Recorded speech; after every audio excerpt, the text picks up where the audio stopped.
बच्चों,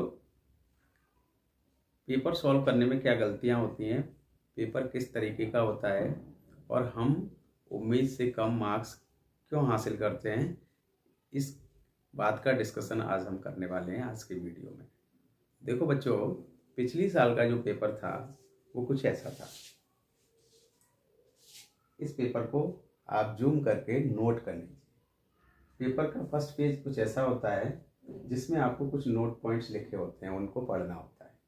पहला पॉइंट इसमें लिखा है, please check that this question paper contains 27 printed pages. तो सबसे पहले बच्चों, जब आप उसको चेक करते हैं तो काउंट कर लीजिए कि इसमें जितने पेजेस मेंशन हैं वो हैं या नहीं। दूसरा, question paper code given on the right hand side of the question paper should be written on the title page of the answer book by the candidate. Candidate को क्वेश्चन पेपर का जो code होता है वो answer sheet में लिखना होता है। ओके, अगर इस पेपर में कुछ गलती है, कुछ कमी है और आपने कोड मेंशन कर दिया कॉपी में, तो वो दिक्कत हो जाती है दूसरा पेपर देने में। इसलिए पहले आप अच्छे से नंबर ऑफ क्वेश्चंस को रीड करिए, नंबर ऑफ पेजेस को रीड करिए, उसके बाद आप उसको आंसर शीट में लिखना शुरू करें। चौथे इंस्ट्रक्शन में आपको दिया गया है कि 15 मिनट आपको क्वेश्चन पेपर रीड करने के लिए दिए जाते हैं। उससे पहले आपको पेपर सॉल्व नहीं करना है। 15 मिनट क्वेश्चन पेपर को अच्छे से पढ़िए, सारे क्वेश्चंस को समझ लीजिए। अब देखो बच्चों, इस पेपर में क्वेश्चन कितने हैं। अगले पेज पे देखिएगा, यहाँ हिंदी में लिखा हुआ है पेपर और इधर इंग्लिश में लिखा हुआ है। यहाँ जनरल इंस्ट्रक्शंस दे रखे हैं आपको और कुछ कांस्टेंट वैल्यूज दे रखी है। अगले पेज पे इधर क्वेश्चन हिंदी में है, इधर question number 1 to question number 4 आपको पेज नंबर 5 पे दे रखे हैं। नेक्स्ट पेज पे क्वेश्चन नंबर 5 से क्वेश्चन नंबर 10 तक ये इंग्लिश में दिया हुआ है। Next page number 9 question number 11 से क्वेश्चन नंबर 15 तक आपको यहाँ लिखे हुए हैं। Next page question number 16 to question number 19 अगले पेज पे दिए हुए हैं। Next page question number 20 to question number 23 ये लिखे हुए हैं।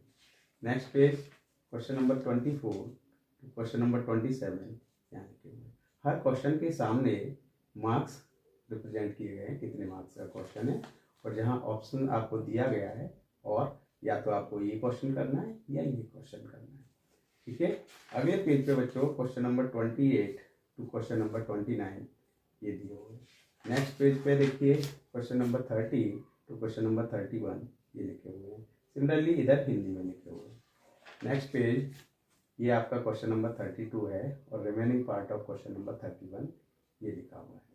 नेक्स्ट पेज क्वेश्चन नंबर 33 और में ये क्वेश्चन दिया है, 5 मार्क्स का ये क्वेश्चन, ये भी और में लिखा हुआ है। Next page section E question number 34 and question number 35 on the last page ये आपको दिया हुआ है। यहाँ ध्यान देने वाली बात ये थी बच्चों कि ये जो और है वो सी का और है। केवल बच्चे कभी सोचते हैं कि ये पूरे क्वेश्चन का और है, नहीं, ये आपको या तो सी का ये पार्ट करो या सी का ये पार्ट करो, इस बात का ध्यान रखना है।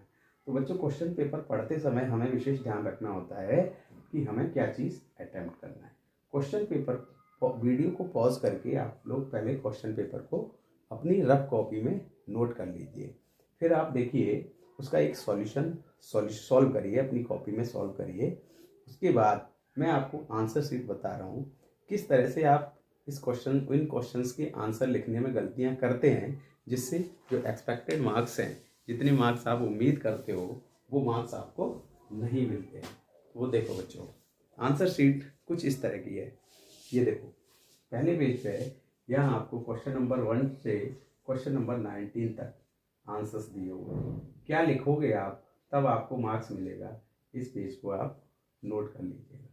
अगले पेज पे देखो, अगले पेज पे आपको नेक्स्ट क्वेश्चन का सॉल्यूशन ये दिया हुआ है कि क्या कौन सा स्टेप लिखोगे, कौन सा फॉर्मूला लिखोगे, तब आपको कितना मार्क्स दिया जाएगा। यहाँ इस कॉलम में आपको मार्क्स दिए हुए हैं कि ये स्टेप लिखने पे आपको हाफ मार्क्स यहाँ मिलेगा, ये स्टेप लिखने पे हाफ मार्क्स यहाँ मिलेगा, ये स्टेप लिखने से हाफ मार्क्स यहाँ मिलेगा, फिर टोटल मार्क्स आपको इन सारे मार्क्स को ऐड करके क्वेश्चन में दिए जाते हैं।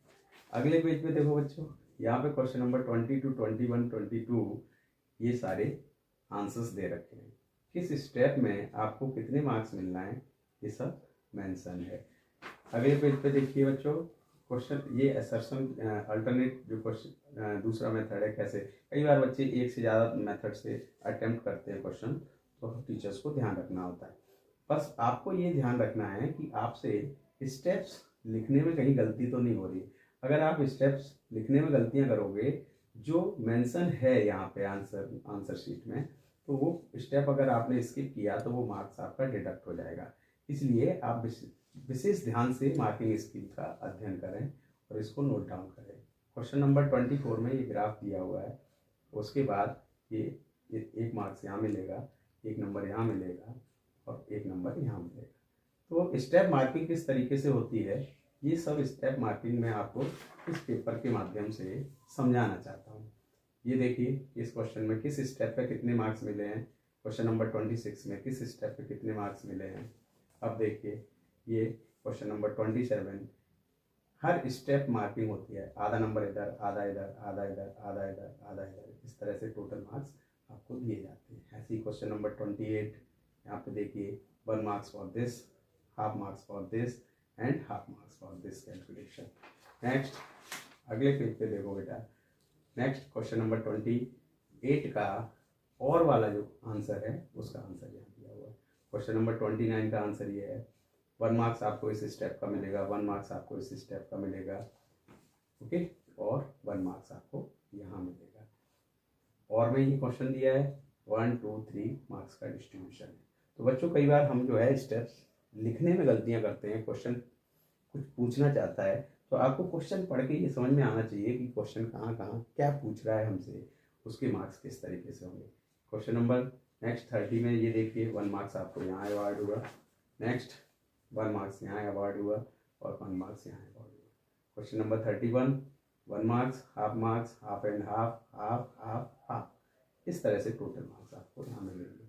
नेक्स्ट क्वेश्चन, ये answer step marking 1 marks, half marks, 1 marks, 1 marks, half marks, half marks, इस तरीके से ये आंसर है। 32 में 1.5 मार्क्स आपको ये डायग्राम का दे दिया गया, डायग्राम क्लियर नहीं है लेकिन आपको ध्यान रखना है कि ये डायग्राम है। नेक्स्ट क्वेश्चन, ये देखिए ये न्यूमेरिकल प्रॉब्लम है। इस न्यूमेरिकल प्रॉब्लम में आपको हाफ मार्क्स आपको इस फॉर्मूले का दे दिया गया, हाफ मार्क्स आपको आंसर का दे दिया गया, आंसर सही आया कि नहीं आया, हाफ मार्क्स आपको सेकंड टाइम्स फॉर्मूले का कोई मार्क्स नहीं है, आंसर का मार्क्स है, आंसर सही आया तो मिलेगा, ओके। उसके बाद मैग्निफिकेशन पे आपको हाफ मार्क्स मिल गया। नेक्स्ट फिर ये और में जो क्वेश्चंस है, 1 नंबर आपको यहाँ ऑप्टिकल फाइबर क्या होता है उसको और उसका डायग्राम के लिए आपको दे दिया गया। यूजेस पे हाफ मार्क्स दे दिया गया, आधा नंबर आपको डायग्राम पे और 1 नंबर एक्सप्लेनेशन पे दे दिया गया। इस तरह से आप टोटल मार्क्स 5 मार्क्स किस तरह से डिस्ट्रीब्यूट हुए इसका विशेष ध्यान रखना है। नेक्स्ट क्वेश्चन नंबर 33 1 मार्क्स आपको यहाँ डिस्क्रिप्शन का, next 1 marks for diagram, 1 marks for this description of diffusion and drift current and इस तरीके से यहाँ डिस्ट्रीब्यूशन है। इस पेज पे देखिए ये आपको डायग्राम का 1 नंबर मिला, वर्किंग का 1 नंबर मिला, किस तरीके से ये रेक्टिफायर वर्क करता है इसका 1 नंबर यहाँ दिया गया, 1 नंबर आपको यहाँ डायग्राम का दे दिया। डायग्राम क्लियर नहीं है, फॉरवर्ड वाइज रिवर्स वाइज का ये करेक्टरिस्टिक का हुआ है वो आप देख सकते हैं नोट्स से। क्वेश्चन नंबर 34 इस तरीके से यहाँ आपको किस तरह से मार्क्स का डिस्ट्रीब्यूशन है, 1 नंबर ग्राफ में, 1 नंबर फाइंडिंग द रेशियो में, calculation of potential energy, finding the work done etcetera, okay.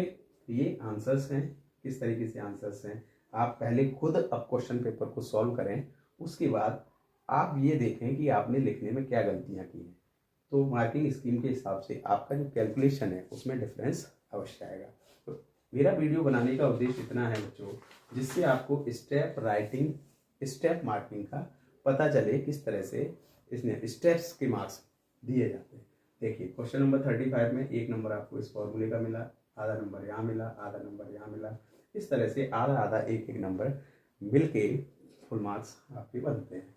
तो स्टेप लिखने में हर स्टेप का कुछ ना कुछ मायने होते हैं और उसके मार्क्स होते हैं, इसलिए बच्चों स्टेप मार्किंग का विशेष ध्यान रखें। और मैं इसी तरह से, और ये फाइनल आंसर लास्ट पेज। तो बेटा मैंने आपको ये क्वेश्चन पेपर डिस्कस किया कि क्वेश्चन पेपर कैसे आता है। उसको पहले 15 मिनट में आप केयरफुली रीड कर लें अच्छे से। उसके बाद क्वेश्चन पेपर को सॉल्व करते समय दिमाग में ये रखें कि मार्किंग स्कीम भी कोई चीज़ होती है। मार्किंग स्कीम के हिसाब से टीचर्स को मार्क्स देना होते हैं। मैंने आपको इस वीडियो की हेल्प से ये बताने की कोशिश की कि बच्चों इस पेपर में किस तरीके से मार्क्स डिस्ट्रीब्यूट थे। क्वेश्चन को पढ़ते ही बच्चे को समझ में आ जाना चाहिए कि हमें क्या क्या लिखना है, तब हमें मार्क्स मिलेंगे। उम्मीद करता हूँ कि आप लोग इस वीडियो के माध्यम से क्वेश्चन पेपर को कॉपी में नोट करेंगे, खुद से सॉल्व करेंगे। उसके बाद मार्किंग स्कीम के हिसाब से आप अपना कैलकुलेशन करेंगे कि मार्क्स रियली हम कितने मार्क्स गेन कर पाते हैं। उम्मीद करता हूँ आपको बहुत फ़ायदा होगा। धन्यवाद।